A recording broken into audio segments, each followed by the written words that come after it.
Good afternoon. Welcome to today's presentation, Using Medical Legal Support to Optimize Your Case Outcomes. The information presented by the expert is not to be used as legal advice and does not indicate a working relationship with the expert. All materials obtained from this presentation are merely for educational purposes and should not be used in a court of law sans the expert's consent, i.e., a business relationship where she or he is hired for your particular case. In today's webinar, Ms. Weiner Katz will discuss medical file reviews, chronologies, expert witnesses, cost projections and life care plans, case management, vocational rehabilitation, IME, peer reviews, elder care management, guardianship support, and vocational rehabilitation.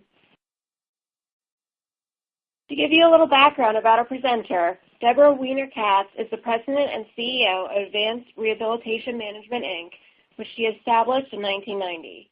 Debbi is a graduate of Temple University's Occupational Therapy program and has worked in rehabilitation for 35 years.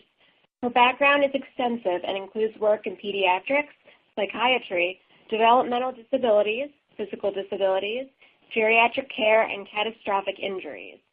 She also has established and operated a multi-disciplinary outpatient brain injury treatment program, which services individuals following an acute inpatient stay in a rehabilitation facility. The program has supported individuals in various CLAs and focused on community rehabilitation and integration. In addition to working as a clinician and program administrator, she has worked in almost every aspect of care management, litigation support, and cost evaluation since 1983.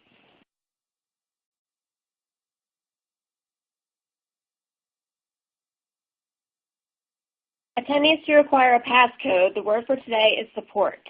During the Q&A session, we ask that you enter this passcode into the Q&A widget for CLE reporting purposes.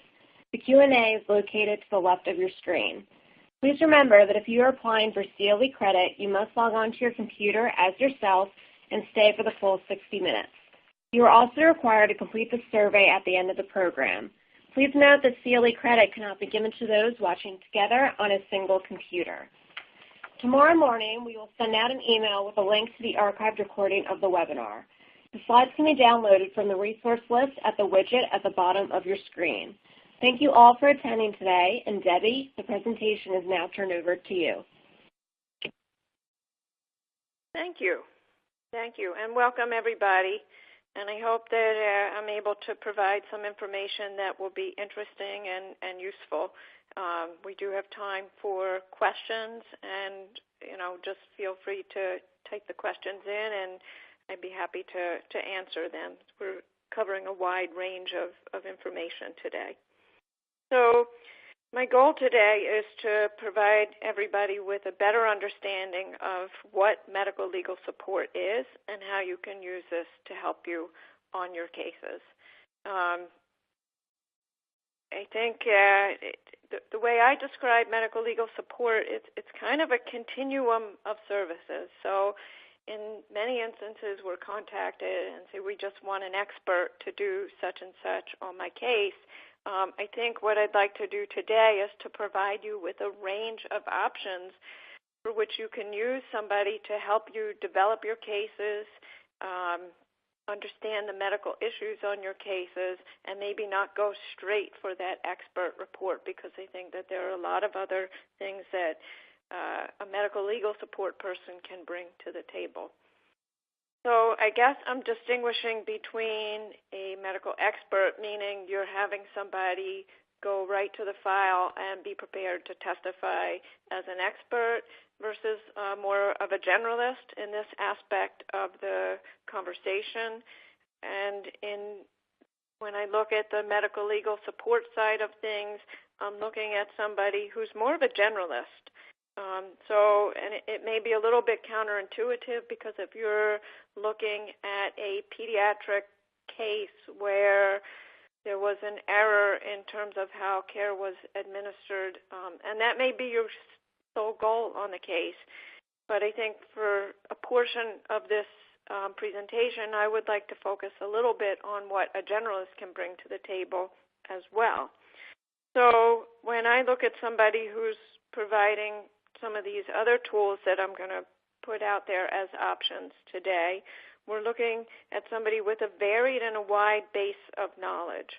So, and that doesn't mean that we can't drill down to that specialist and that expert as time goes on, but we're looking at somebody who can evaluate the full medical record for merit, causation, and liability. Somebody who has an understanding of the medical community at large and who is able to provide information on where to go to connect with people in the medical community.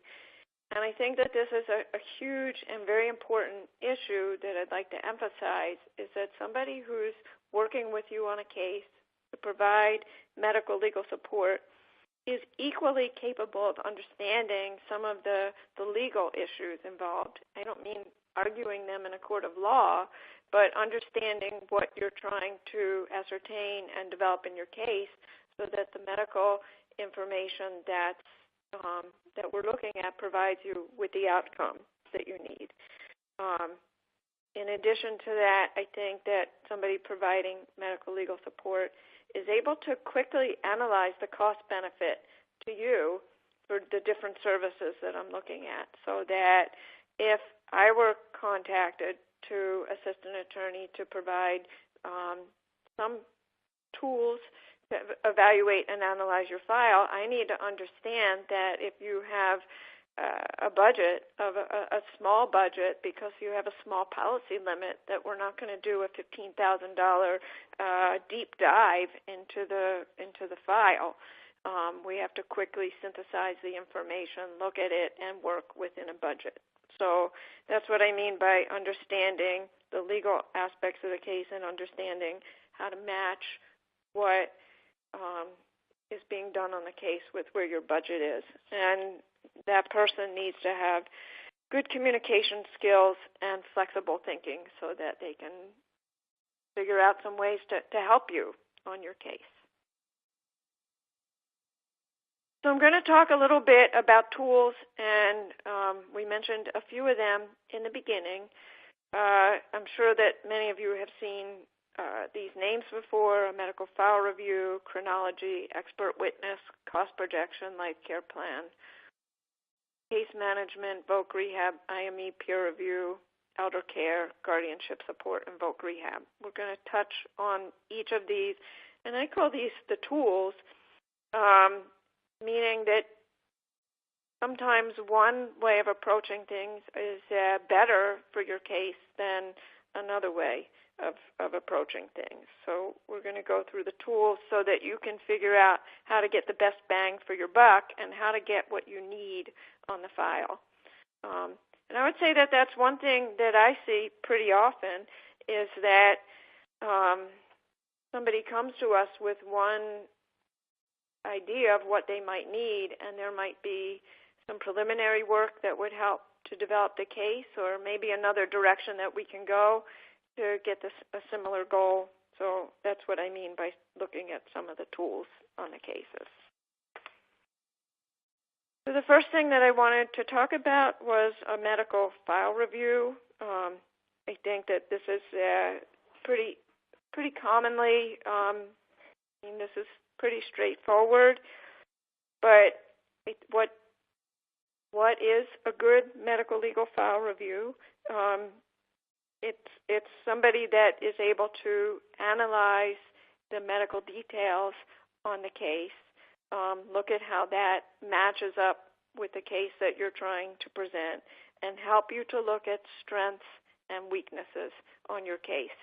And I think that that's really important, because I can argue both sides of the coin sometimes. I can say, well, this is a weakness of your case, and this is all bad. This is horrible, crawl under the desk, and it's all over. But I think if I'm trying to be helpful, I'm going to look at these are the weaknesses, and this is what we need to do to overcome those weaknesses. And too many reviewers that I see become hyper-focused on one side or the other side, or more importantly, they're more concerned about how to make the referral source happy and I had a case like this once where we used a legal nurse consultant to try and evaluate the case, and she was so focused on what the attorney wanted that it wasn't a well-rounded evaluation of the case, and it created some holes in the case. And so it's important to have somebody who's going to talk through it with you and help you to understand what your case is, what the strengths and weaknesses are. An example of a medical file review might be, you put the whole case together, and something that I've seen often is that there are symptoms of a TBI, but that was never picked up. And now we're kind of into the treatment, and we're looking at developing a cost projection or a life care plan, but the client has never even seen a specialist to kind of work this up because there were severe orthopedic injuries. And there was a lot of post-traumatic stress, and there was a lot of care, and there's a lot of bills, and nobody really looked at that. That happens more than most issues on the cases that we review, because then if we're looking at it from a life care planning perspective, and that was never worked up in the beginning, then we're not going to be able to project long-term deficits because orthopedic injuries tend to heal. So it's important sometimes, and I say earlier rather than later, to get somebody to look at the case, give an assessment of where you are medically and perhaps some ideas on where else you can go down the line. And that's something that I'll kind of focus on a little bit as we go. But I call it staging your reviews or staging your use of the medical legal consultant on the case, because you might have somebody do a file review, give you some ideas of medical records that you need, give you some ideas of bills to get, give you some ideas of pre-existing information that would be helpful to the case. Then it's put on hold until you're ready to move forward with the case. You have to define what your limits are on the case and what the appetite is for, settling versus going to court. So, but this kind of review up front can only be used to help further your case down the line. So the next slide just talks about what a medical file review is, a comprehensive look at the records, understanding current and pre-existing conditions, identifying questions to be addressed by providers. And again, that's another thing that can be done with a file review early on is, this type of expert might be needed on a case. Or you want to make sure that you get those school records because, I think that we can prove head injury, but I want to show that he was a good student. Or,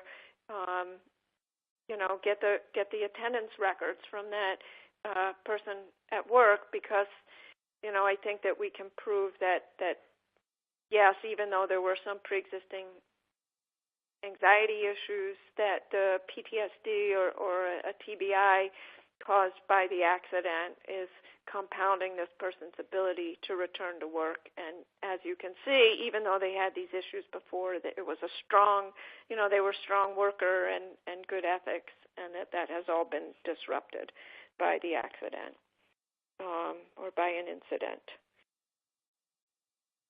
Okay.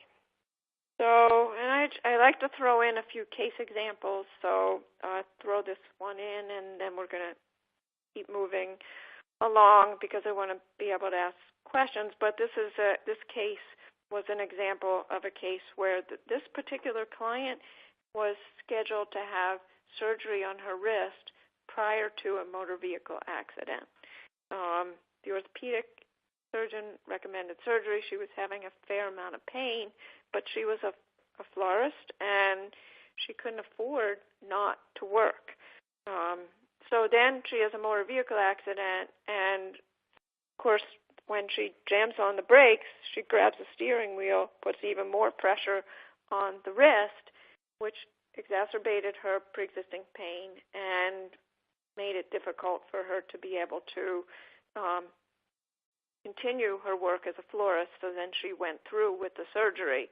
Of course, the other side wanted to prove that this was all pre-existing, and we were able to come up with a plan that we worked with the attorney involved to get documentation to demonstrate that this was actually had exacerbated her condition, and that the new symptoms were put her over the edge, and had it not been for the accident, she wouldn't have needed the surgery. And that was a successful case for that attorney. We'll go on to chronology, and I think that that's something that you guys have seen before.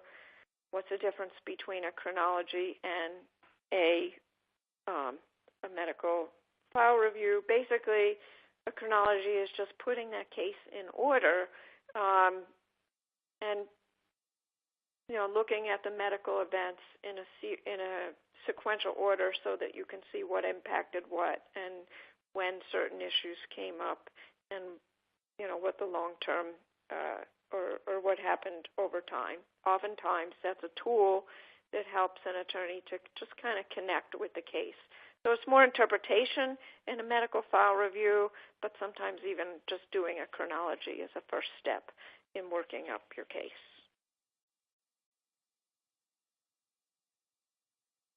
So I can sort of take a little break and see if anybody has any questions. Thank you. We are now entering the Q&A. Please enter the passcode. The passcode is support.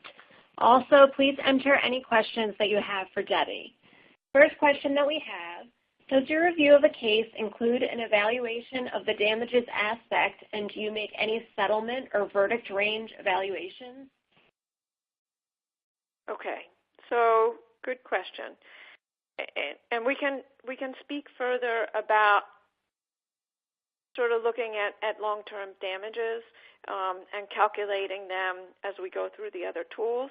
But an initial file review can certainly look conceptually at where a case is going to go, what the implications of that case are going to be, and, perhaps discuss some gross numbers in terms of the settlement verdict or a settlement idea of where that case is going to go. Obviously, you would need to take it to a different level in order to put together a report that calculates that and that you can present.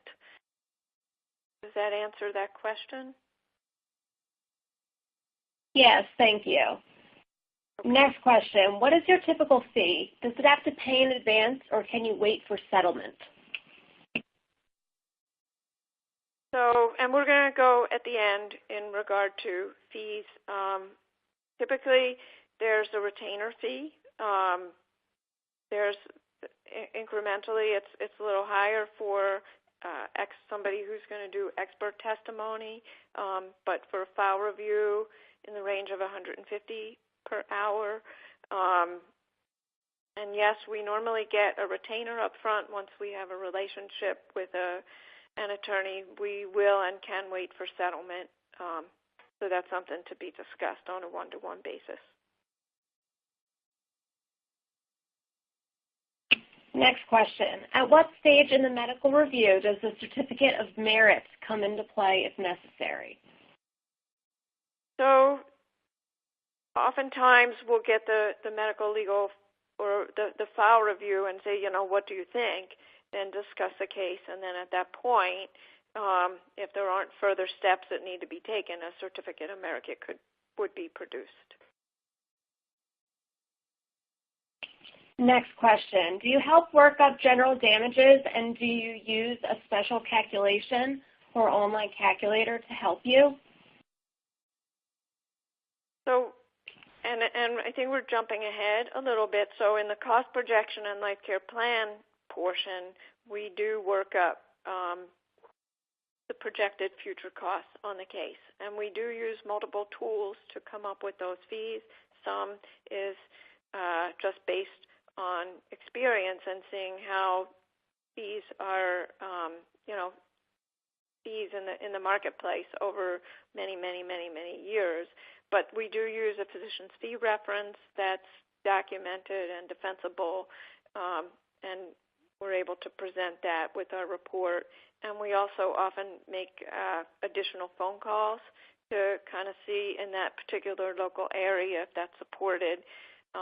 And then a third way is to look at existing bills that have been charged to make sure that our projections are in line with existing bills. Next question. What are things to look for in defense medical evaluations?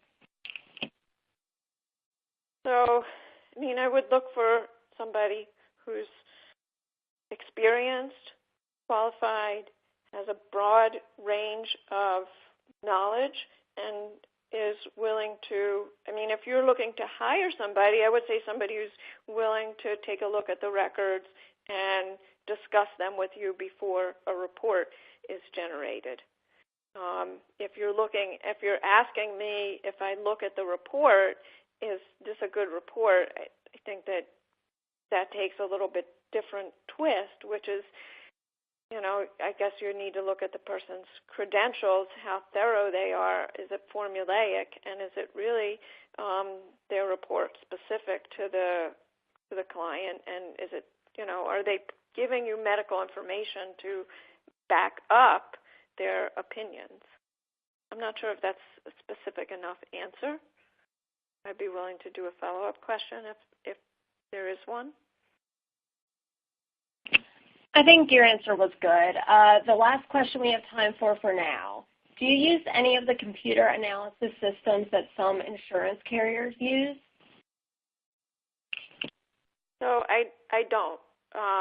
Way back when, I was involved with, I don't know what they're called now, Mitchell Medical. We helped them to look at some of the algorithms that they put together to piece out what a case is worth in the long run and the short run. I guess they're okay, but I think that there's a significant human element to looking at future costs and where the case is going to go. So we actually do our evaluations manually. Sometimes we talk to the clients as well. It's, depending on what you're trying to accomplish, it's often helpful to have that interaction with the client so that you can hear the impact of an accident on them and on their life and on their function. And I guess that's a term that I'll leave you with because I use that often. Oftentimes the medical issues are important, and you have to understand the medical issues and what the impact of those medical issues are on your claim. But the best defense on your cases is functionally where were they before and what's changed since the accident. And to the extent that we're able to prove that out by looking at the medicals and then giving you information to show how things have changed, either stayed the same or have changed, it gives you a defense that helps to overcome some of those more formulaic defenses that the insurance companies use. Thank you. You can continue with your presentation. Thank you. Oops, jumped ahead here.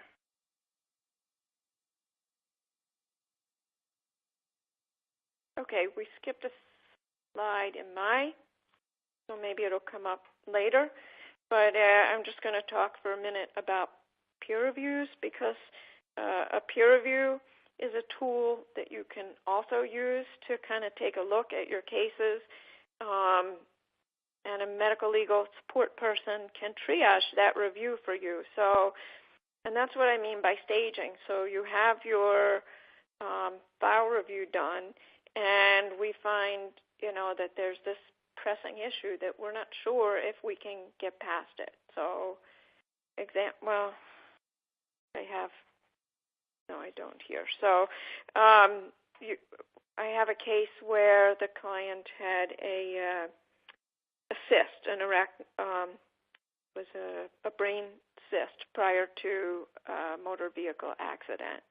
Gets into the accident, and we believe that the cyst bursts as a result of the accident, and then the client goes in for surgical intervention. So is this related or is this not related? We do the full review. We find out, all the symptoms that were, but this is still, I think, a pressing issue that we need to get past in order to have a defensible case. So we recommend a neuroradiologist and a neurologist to kind of take a look, or a neurosurgeon to take a look at this now, to document, whether this is related or not. If they're not able to document going in either direction, if it's related or not related, then you may not have a case that can move forward, and it might not be worth continuing to put a lot of money into the case. A peer review is, and you can trash it when you're done, and you don't have to present it to the other side. So making sure that we can leap to the other side by getting the conclusion, knowing in advance what the conclusion is going to be is sometimes helpful. So that's one of the ways that we use peer reviews, and something that you might consider before just referring it out for expert witness. The expert witness is, something that you're all used to using, and that's probably one of the most common ways that the cases come across our desk. But oftentimes, I think it pays to speak to somebody first, or, not just go. When we're doing the medical legal support, we help to triage you to the proper expert, is I think what I'm trying to say, because sometimes they come with constraints that may or may not be appropriate, and there may be limitations in that case where getting a different kind of a specialist or somebody with just a little different twist would be beneficial to the case. So by going to TASA and using a medical legal support person who can provide the whole continuum of care, you may be able to get to a better expert than what you originally thought. Yes, that's how I would say it. And the other thing I would say about choosing an expert witness is to work up your case early so that you know what you're looking for. Don't leave it completely to the expert to figure that out, and get them good information, because the expert is only as good as the information provided. I call it garbage in, garbage out. But if the more prepared that case is for that expert to step in, the better they're going to be able to do. And frankly, if it's worked up before it gets to that person, it's going to save you money. Because if you dump thousands and thousands of pages onto the expert, they're going to charge you at expert rates to pour through that. Whereas if you present the expert with a chronology and a file review and just related documents, they're going to be able to streamline what they do.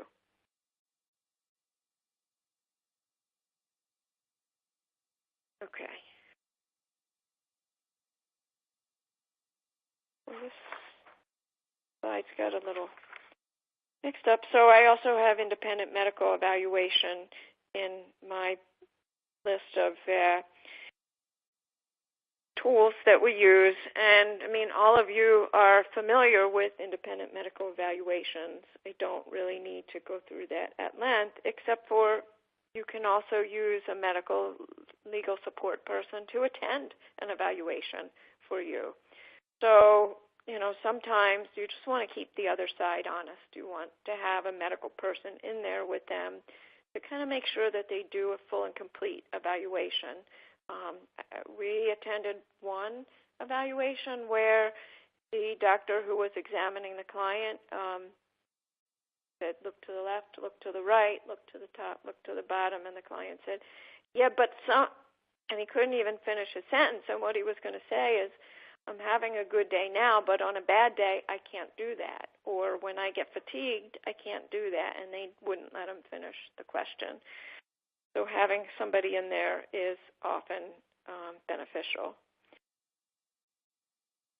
Also, if it's your case and you're trying to work up the case and you're setting up the evaluation, having somebody attend that evaluation, a case manager or a medical legal specialist, Oftentimes your clients are terrible historians. They don't give all the information, and they skip pieces of information that are important so that your doctor can't give a good assessment.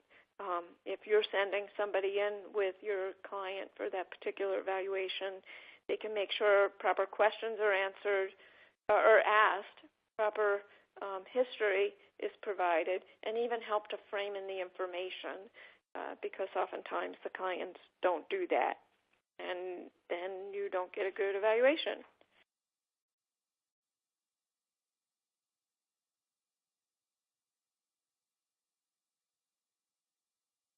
Okay, so now we're up to life care plans and talk a little bit about that. And I think that this is also something that's pretty commonly seen. You guys are familiar with a life care plan, but what's the difference between a life care plan and a cost projection, and why would you use one or the other? And is this always the right tool? So, a life care plan or a cost projection can provide a comprehensive plan so that you can look at where the end result is going to be from a financial perspective. It outlines the cost of all the treatment, the services, and the equipment, and it can provide as much or as little detail as you want or need. A life care plan is often I think that's the more commonly seen thing, where it's like 50 pages long, and a lot of attorneys will shy away from doing that because of the cost.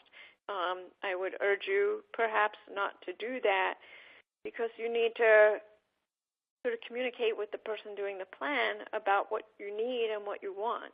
And we've done some pretty streamlined and bare bones kind of assessments that don't need to be 50 pages long, and just give you a ballpark because you're just trying to settle the case. And so we've done those kinds of things, and I think that that's something that you can, talk to your planner about to see which tool is going to be best for you. So a life care plan could also include an extensive review of the file and all of the information.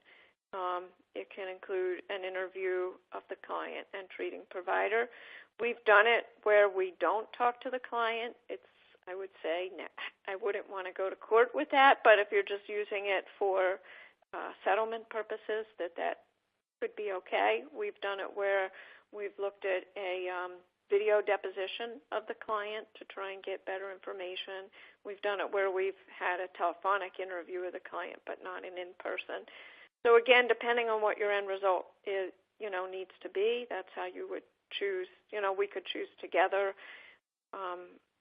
which version of that to use. Looking at critical impact issues that are going to impact the ultimate case outcome is important when you're looking at a life care plan, and researching the future costs based on the probable outcome of that injury, disability, or diagnosis. And that just, kind of looking at where the client is, that snapshot in time, how long, what their lifespan looks like, and then what those needs are going to play out to be over the course of their life.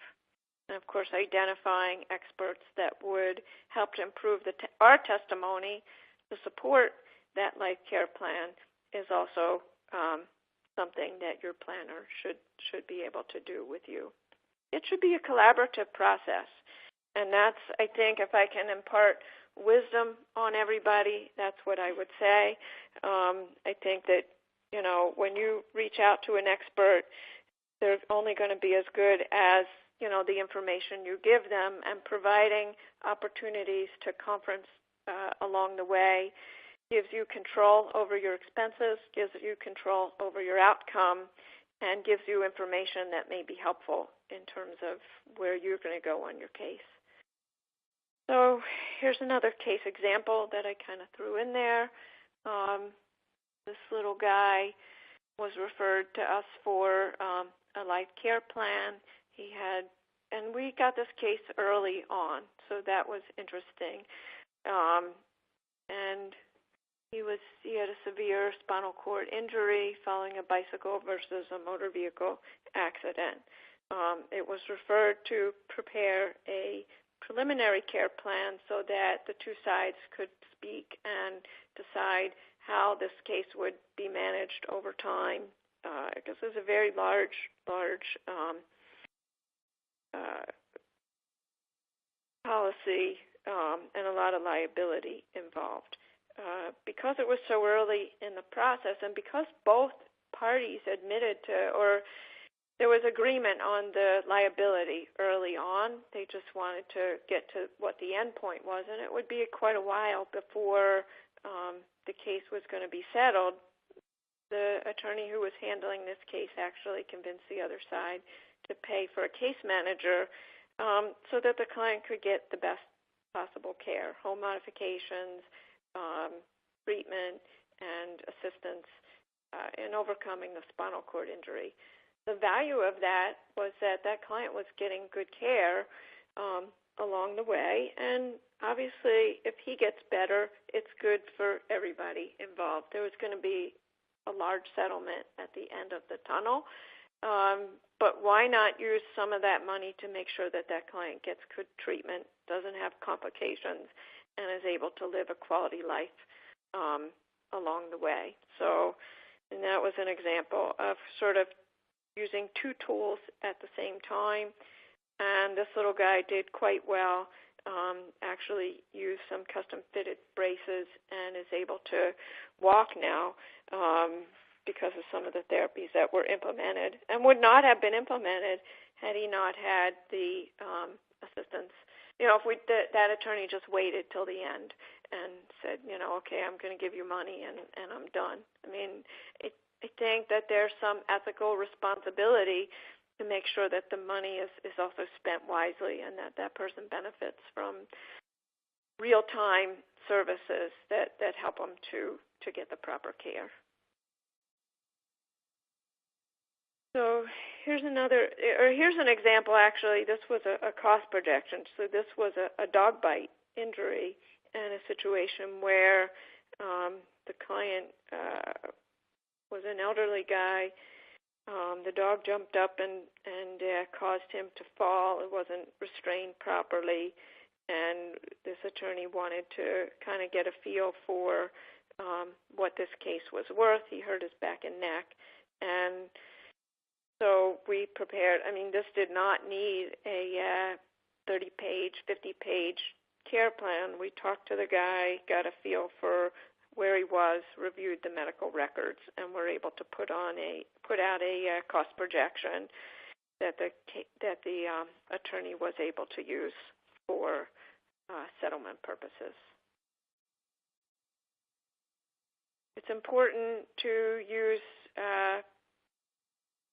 people who have expertise in catastrophic care. So there are a number of legal nurse consultants who, do a great job with OBGYN care or cardiac care or intensive care type cases, but they don't know rehabilitation. And so if somebody is going to help you with a case where there's an injury and a serious injury, then you need to work with people who understand serious injuries, rehabilitation, ramifications of their emotional, the interplay of emotional, physical, and family issues on their long-term recovery process. And only somebody who's really worked in the rehabilitation field can provide you with that level of expertise. So I'll keep going, and I hope, if you have questions, jot them down, because I do want to get back to anybody who has questions. I'm just trying to go through, I guess at a high level, some of the tools that you can use, and be happy to sort of drill down if you find tools that are specifically interesting to you to kind of look at that on a micro basis. So case management is another tool that I believe is underutilized from an attorney perspective, and I will tell you why. And I understand that oftentimes there's question on the attorney side is, are there the funds to have a case manager? And I'm going to argue that perhaps there are in cases where you have large, a large policy limit at the end of the tunnel. So a case manager can help to develop documentation on your case for the end of the litigation. It can be used as a one-shot or intermittently or on an ongoing basis. And it can be used to coordinate treatment, obtain information, and ensure that things are documented on your cases. And again, I would say that, your clients are, if you allow them or if they're just going to doctors on their own and you're getting the records and looking at them at the end of the day, to see where you're at and trying to get a settlement, you may not get the same bang for your buck,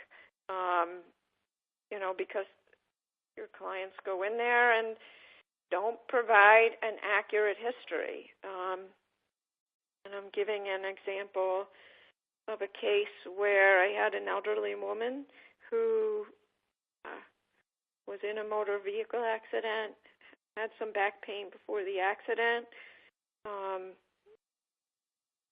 but she was doing quite well, wasn't treating at the time of the accident, and then has extreme exacerbation of pain to the point where she can't walk, is using a walker, then she's using a wheelchair and just really can't function, ends up going to the doctor, never reports that she was in a motor vehicle accident, and continues to get treatment. Eventually she falls. She has a recommendation for an epidural injection. Goes for the epidural injection, gets up off the table, goes home, and I think that night falls because of, I think, the result of being under anesthesia, not having adequate help after the anesthesia, and fractures the hip, and this is a spiraling set of circumstances. Bottom line, because she never reports that there was an accident, and because there was nobody who reported that this epidural was done because of the accident, and nobody to tie together everything, this could not be included in the case. So it was just a sprain and strain case at the end of the day. Case manager can also help to evaluate the home for care and safety, identify care needs, and sometimes care needs are a big portion of your case and make up a significant amount of why you're asking for a settlement at the end. Can gather information from caregivers and providers, identify community resources, attend appointments, and we already discussed in a different context what the value of that is. I'm not going to go into that as much. Help your client to get equipment that's needed, organize home and vehicle modifications, communicate with an insurance company that they're dealing with to help them get coverage if they're struggling with that, and help to enhance their quality of life. This case example that's up here and was a striker case where the attorney knew it was a striker case for the hip replacement. So there was a recall of these hip devices that were being used, and this particular client had one implanted and then had to have it explanted because of the recall, and had a very traumatic rehabilitation as a result because she had a lot of pre-existing conditions. She had breathing issues, she had cardiac issues, she had multiple orthopedic issues. And so this attorney said, look, can you provide the case management to help my client through this? And, through the TPA that was providing the TPA was obligated to pay for treatment, associated costs, and they settled the case at the end. We were able to help his client simultaneously. She was an elderly woman who couldn't have pulled this off on her own. So that's an example of how a case manager could help on a case. How to pay for it, sometimes on a lien, sometimes with a retainer that will pay for some of the services up front, and sometimes by negotiating with the opposing counsel because that's what's the right thing to do, and you know that those services are going to help at the end of the day. I also going to touch on some other tools that you can use, but I want to leave time for questions at the end. So I'll run through some of these, but vocational services is something that I'm sure that many of you are familiar with. So vocational expert can do job development and placement, look at future earning capacity, and do labor market surveys. Oftentimes the medical legal consultant or the medical legal support person can collaborate with the vocational person to help provide information that will help with what they're doing on the case. We just collaborated with a vocational expert who's going to do a vocational report, but he was looking at it from an orthopedic standpoint, and we helped him to look at where some of the restrictions will be long-term because of some of the medical complications that we anticipate, and we were also able to help him understand where some of the untreated TBI deficits were going to impact his ability to learn a new vocation because this guy couldn't go back to his old vocation, and that was worked into his report. Vocational report can include job analysis, development and coaching to help somebody return to the labor market. And by the way, a job analysis is a great tool to look at what your client was able to do prior to the accident. I often look at their job in great detail to look at what transferable skills they might have had prior to an injury to be able to explain how and why they're so different. That would be a whole session in and of itself, but just to throw that out there. Looking at labor market surveys, ADA compliance, what their employability is, lost earnings, and provide testimony for litigation.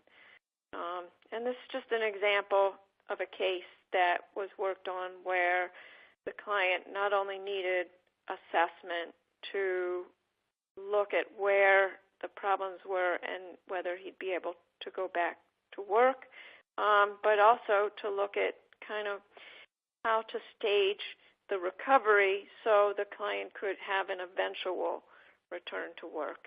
And I know I've thrown out brain injury a fair amount. You could also look at orthopedic injuries or amputation or spinal cord injury and have a similar dialogue, but in this particular case, this client had cognitive impairment, and so he needed to work in more of a sheltered environment first. So the first step was volunteer work to kind of overcome some deficits, then a sheltered environment, then with a job coach, and eventually into some limited capacity, but that progression was needed for that client to eventually be successful in the labor market. And so sometimes it's not as black and white, and a good vocational expert can help to break down that as well, so that you can look at your case to see if eventually they can return to work, what it's going to take to be able to help them to do so. Shouldn't be there. That was already talked about. So now I'm going to go on to just a couple other areas where, there are tools and opportunities to help your client, because all of you are not personal injury or malpractice attorneys. Some of you work with clients for estates or just general wills and family planning. I call attorneys firemen because the fires come to you, and then you have to figure out how to triage the problems that come to you and, help these people. A good medical legal support person in their bag of tricks and in their case management. I guess this would go along the lines of case management, is able to help an elderly person and provide elder care management just the same as we can a person who's had an injury, and that involves coordinating logistics for care, identifying appropriate medical providers, caregivers, and residential placement or durable medical equipment, and ensure seniors are safe and independent. And we've been contacted for things like a brother wants to go for guardianship and wants to evaluate the mother's safety in the home because they don't feel that the brother is taking adequate care of them, or is this enough to declare the person incompetent and get them, be able to have somebody step in as a guardian, or what type of facilities or home support would be necessary to help my aging family member. Similarly, guardianship support is also a service that can be provided when you're working with a client who has a family member with special needs, or if there's a guardian in place, or if there's a special needs trust. You have to remember that both the guardian and the trust fund managers do not understand medical issues and care. And I feel that there's a fiduciary responsibility when you're involved with somebody and setting up a special needs trust or helping them to plan for their family member's future, to mention to them that if there are resources available, that a portion of those resources can be used to, A, make sure that funds that are spent on that individual are spent properly and wisely, and to make sure that their family member is getting the optimal care and treatment that they need. Because, again, a guardian is not a medical provider. Best example of this that I can provide is a case that we handled where the client had a special needs trust. Mom came to the trust fund manager, so she was the guardian, and said, I need money for my little guy to go to private school. So he had an anoxic event at birth and had cerebral palsy as a result. He was pretty impaired, and, it was appropriate for him to have highly specialized support in the school setting. Long story short, with a case manager, we were actually able to develop we determined that mom wasn't getting the proper rehab for her son, and this was not because she was not a good parent or guardian. She didn't know what resources were out there. He hadn't had a good evaluation by a physical medicine and rehab doctor. Good IEPs were not developed in the school, meaning that his needs were not outlined very well for entering the school. With some support and assistance, we were able to make sure that happened. Then accompany the mom to the school to make sure that his needs were advocated for through the school district, and we were able to get him placed within the school, within a private school, but instead of having the trust fund pay for that school, have the school district pay for his school for his entire career. He was 5. The cost of the school was $90K per year. So you do the math. That's a lot of money that trust fund was saved. So I guess before we end, people always ask, what does this cost? Average cost for a case manager ranges from $110 to maybe $125 per hour. A life care plan is generally $200 to $250 per hour. Chronology should be less, shouldn't be paying the same amount as a life care plan. Testimony is always more, but you shouldn't be charged the higher rate for testimony until you get to the actual point of testifying. So with that, I'm going to open it up to Q&A so that, as I know I covered a lot of things and want to be able to answer some questions. Thank you. We are once again entering the Q&A. Please enter the passcode during this time. The passcode is support. Also, please enter any questions that you have for Debbi. First question that we have is there a particular formula utilized for determination of damages for soft tissue injuries, permanent injuries, etc.? I would not say that there's a formula because every person's different. So, again, I would welcome a follow-up question, but as a medical person, I think you need to take that individual and look at where they are, how they functioned before, and what impact that soft tissue injury is having on that person. Obviously, a teenager who's 16 years old and in good shape and, has a minor sprain and strain and goes on to recover in a month and plays football is different than an elderly person who has pre-existing degenerative condition, but really wasn't troubled by that, and the soft tissue injury superimposed on that has really wreaked havoc with their life. So I think that that's a different formula, and I would look at those two differently. In terms of permanency, obviously, that will complicate things and help require that person have attention and care for the rest of their life. Again, it depends on what the injuries are, but I wouldn't ascribe a particular formula to that. Is it okay to do initial record review of only records from the accident, or do you need prior medical records as well? I think a good medical support or medical legal support person can take it from any perspective. So they definitely can look at a file and look at records from the accident. If you want to extrapolate and look at damages and you want to be able to support your damages, it's a good idea to understand what the pre-existing issues are. Because those are going to be the problems that and the obstacles in your claim.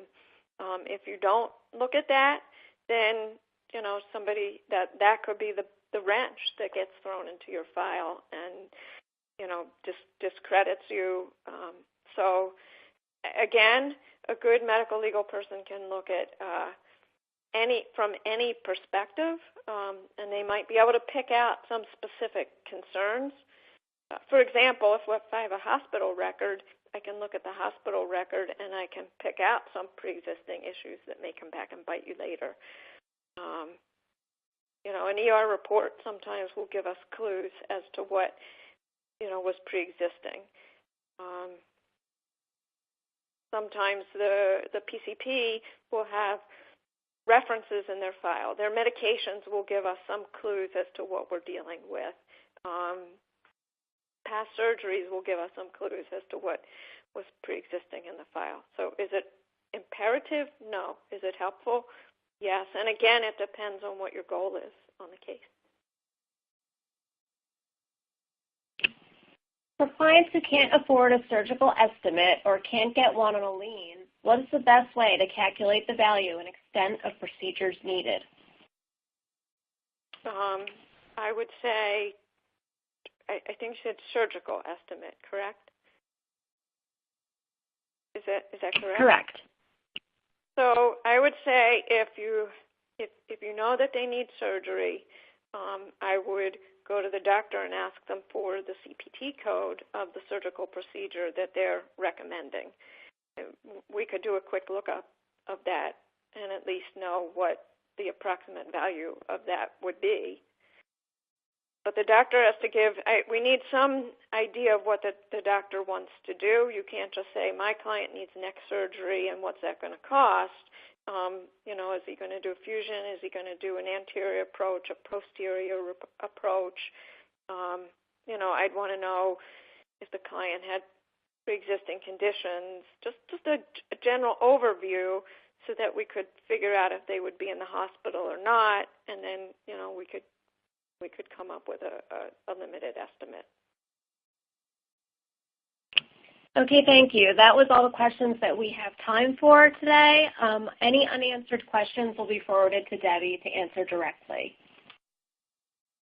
In addition to being your best source for testifying and consulting experts for more than 60 years, TASA also offers free interactive webinars, expert written articles, and research reports on expert witnesses such as the Challenge History Report 2.0 and the Expert Profile 360. Please remember that if you are applying for CLE credit, you must have attended for the full 60 minutes of the presentation. You are also required to complete the survey at the end of the program. Just a reminder that you will be receiving your certificates via email in 24 to 48 hours after the presentation.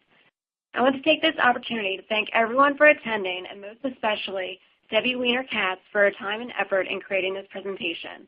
If you would like to speak with Debbie, or if you would like to speak with a TASA representative regarding an expert witness for a case that you are working on, please contact TASA at 1-800-523-2319. One of my colleagues will be following up with you regarding your feedback on today's presentation. This concludes our program for today.